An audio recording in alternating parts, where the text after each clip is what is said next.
I'm going to do a quick lesson on adding variables to my Figma file, specifically number variables, so that I can change the spacing.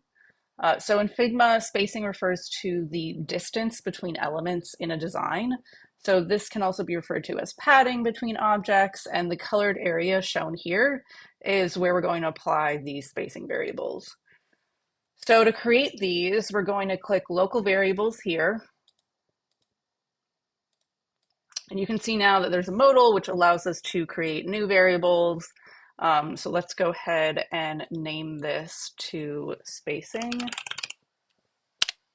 And then we're going to hit create variable, and this is going to be a number. So we'll hit number here.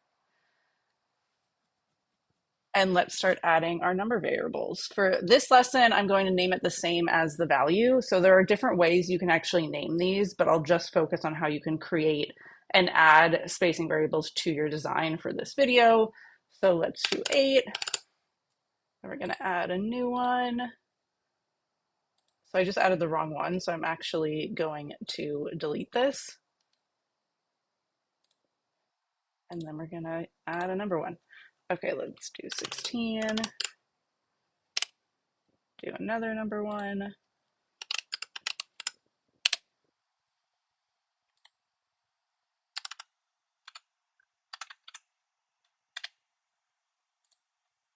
And let's do 48. Okay, so now I have all of these number variables created. So let's go ahead and exit out of this.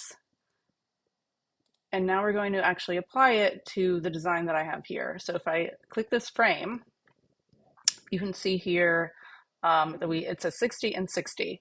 So this little variable icon will pop up right here if I'm hovering over this. So I'm going to click on that. And then you see now that I have all the variables that I just created. So I'm going to go ahead and click 48 here. Let's change this to 48. And then for the spacing in between, let's change that to, we're going to apply a variable. Let's change that to 16. And then right now I have this extra space here because this is set to fixed. So let's do hug contents.